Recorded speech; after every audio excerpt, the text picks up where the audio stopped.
Hey, do you know how to soothe your sensitive skin? Or you're just tired and frustrated of constantly just having skin issues and you're just tired of it? Well, you're going to want to stick around because I'm going to give you some tips on your sensitive skin.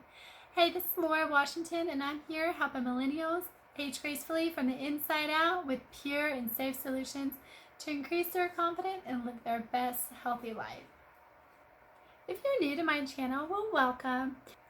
If you love learning about skincare and wellness tips, make sure you just hit that subscribe button and make sure you hit that bell so you can get notified for every video I upload weekly. Well, let's get talking about our sensitive skin. So today's topic is obviously about sensitive skin. And first of all, I want to tell you that some people believe sensitive skin is a skin type, while others think it's a skin condition, and that's not a skin type. Well, for this purpose today, I'm just going to say it's a skin condition, even though, some people think it's genetic and it's not. I kind of agree with both of them. So I'm not going to really pick a side, but I just wanted to make sure that you knew that that is out there. Like some people think, yes, sensitive skin is genetic, while others are like, no, it's not genetic, it's a skin type. A skin condition. I have Googled what Google has said, and this is what Google has states as sensitive skin. Sensitive skin refers to a range of conditions from genetic elements such as rosacea and eczema to severe allergies. While many people can have a skin reaction at some point or another to a product or ingredient, those with persistent issues are classified as having sensitive skin. So they pretty much break it down to kind of what I was both saying. Yes, sensitive skin can be genetic, whether you have rosacea or eczema or the severe allergies that really affect you, or it could be where it's not genetic and you just have some issues with some products or ingredients, and that I'm going to call sensitized skin.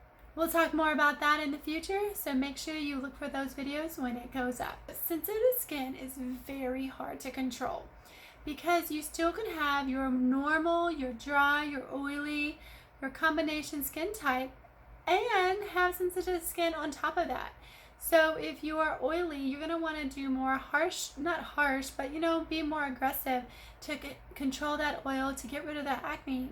But if you're a sensitive skin, then you're not going to want to. You're going to want to use more gentle stuff.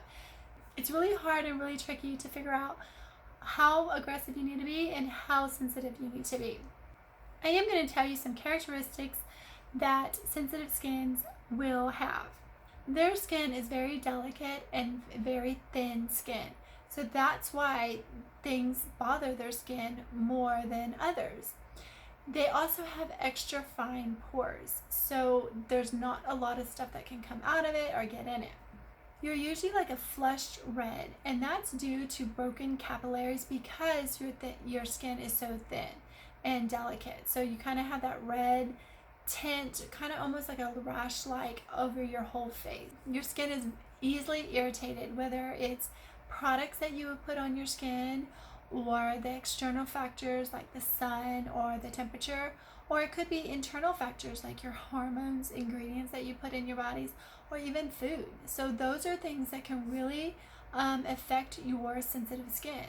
What does sensitive skin feel like? So if you don't know what sensitive skin feels like, it is going to be very dry, tight. You might have a burning or an itchy sensation to your skin, and it can cause a lot of pain maybe, or just a lot of uncomfortableness. So you want to make sure you can get that under control so you don't have to feel that. What does sensitive skin look like? Well, sensitive skin can range in all different types of looks, but the main ones are you have a red kind of rash-like. It could be your whole skin around your eyes, or it could be maybe just on your cheek or in certain areas. You also can have like a dry sensitive skin, so you could have some flakiness, or you could have an oily sensitive skin and you can have lots of acne on your skin. So those are things that what your sensitive skin can look like. Now, how do we take care of our sensitive skin? So here is the skincare regimen that I would think is best for your sensitive skin. You want to look for ingredients like aloe vera, cucumber, licorice, chamomile, Japanese green tea, or sea mayweed. All these ingredients soothe and moisturize your skin. And they're also fragrance and color free. So that is very important. Now, the first step in your skincare regimen is a cleanser. You need to cleanse that face. Get it nice and clean. The one big tip I've been learning is you need to cleanse your face 1 to 2 minutes. Do not just put it on, lather it up, and wash it off. You really rub it in there to clean out those pores. And if you have extra fine pores, you might need to, do a little bit extra, a washing. So not scrubbing, but just make sure you wash your face 1 to 2 minutes to get it nice and clean. The main thing is you want to avoid salicylic acid in your cleanser because that is way too harsh for your sensitive skin. Now here is the tricky part, because remember I told you sensitive skin, you can have other skin types. So what if you're oily sensitive skin? So if you're oily, you want to use salicylic acid because that's going to help slow down the oil. It's going to help fight the acne. But if you're sensitive skin, you don't want to use salicylic acid. So that's where there is that battle where you have to figure out, what do I need to use? But I will tell you, because your skin is sensitive, do not use salicylic acid. It's way too harsh for your skin. The second step in your skincare regimen is serum. You really want to make sure you get a fast absorbing serum that will lock in that moisture. Once you cleanse your skin, it's going to wash away some of that dead skin, wash away some of that moisture. So you want to add that moisture back in. So put on that serum, and it's just going to be leaving your skin feeling hydrated and refreshed, with not irritating your skin at all.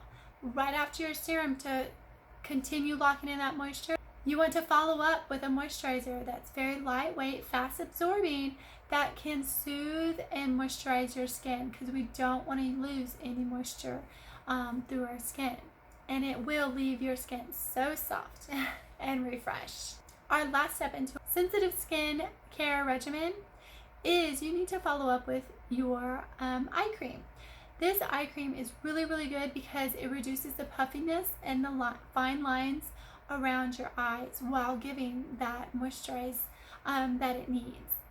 Now, the only thing in this skincare regimen is there is no SPF or sunscreen. And if you know me, the two main things I'm like harping on, I feel like a broken record on, is we need to drink more water, and we need to always wear sunscreen. So that's the only thing I don't like about this line, is that it doesn't have that sunscreen, but we can always add that into it. So if you have a good sunscreen that you've been using for your sensitive skin, just add that right after you put your eye cream on. If not, go and find a great sunscreen that is great for sensitive skin. Try to find those things in there that might have aloe vera or cucumbers, just so it doesn't break you out. And remember that you don't want to put it over your skin. You want to do a little patch test first, because you don't want to cause that irritation. Put on each step into your skincare regimen. You want to make sure that between each one you let it dry and soak into your skin before you put the next product on. So that's a major tip right there. Now, here are my tips for sensitive skin. Now, these are some really good ones. I saved them to the end, so there are a lot of to-dos. Like, you don't want to miss these, or they're like, don't do these, because it will affect your skin. So the very first one is you need to look for a mineral-based makeup products. So make sure it's not an oil-based or anything else. It's a mineral-based, because that will be light on your skin and it won't affect your skin. It won't irritate it. The next thing is, I have mentioned it before, but make sure your skincare and makeup product is fragrance free. You don't want any fragrance or that synthetic fragrance because it does irritate your skin. The next one is, I found this and I was kind of blown away by this because I don't have sensitive skin, but I love this tip. If you have sensitive skin, before, say you get a new product and you want to use and you're a little scared because you don't want to put it on your face, I have 2 good tips for you. The first one is to test on your forearm. Test it on your forearm, see how it does. If there's no irritation, no reaction, then before you move on to your face, do it behind your ear. Use the product behind your ear for at least 3 days. You have to do it a minimum of 3 days. And then after the 3rd day, if there's no irritation, no side effects, then you can apply it to your full face. But I would not go from forearm to face and until you try it behind your ear. Just a heads up. The next tip I found is only use 1 product or ingredient at a time. So if you get, a brand new line, don't just try to use all of them at the same time. Slowly integrate them. Use 1 at a time, because you might, if you use all of them at one time, you might break out and you'd be like, oh, it's the whole line. Well, it could just be 1 product in there, or 1 ingredient that is in one of the products. So do it 1 at a time until you figure out what product or what ingredient is causing that irritation, that breakout, that sensitive skin reaction. The next tip is, I really like this, keep a list of ingredients or even the products, and if it's a product, but list the ingredient that's in there that you are allergic to. So in the future, if you are shopping, you could be like, you know what, I remember I'm allergic to this ingredient, so if it's in this ingredient, if it's in this product, I'm not gonna get it. So my sensitive skin friends, I know you want your glowing skin back, or you want glowing skin. So these are the things that you must do. You must have a natural and a gentle skincare regimen. Use those gentle products. Do not use harsh products. And some of these natural, gentle skincare products have essential oil in it, and that's okay. But if you know that you can't use essential oils, then that's when you need to choose a different product. But with that being said, you really want to stay away from parabens, mineral oil, synthetic fragrances. Oh, there's fragrances again. I've already said it like 2 times.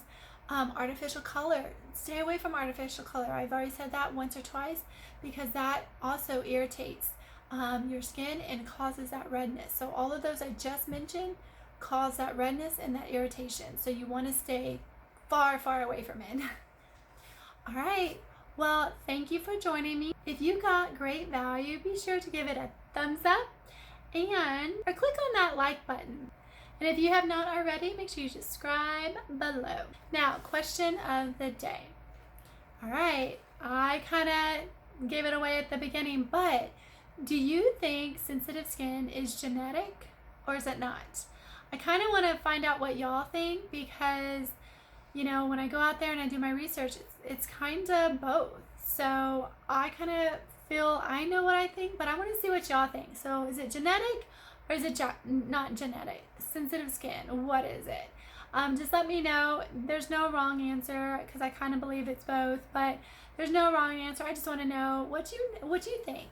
All right, well, y'all have a great day. I want you to love your skin today, love your body this week, and love yourself always. All right, I'll see you next week. Bye.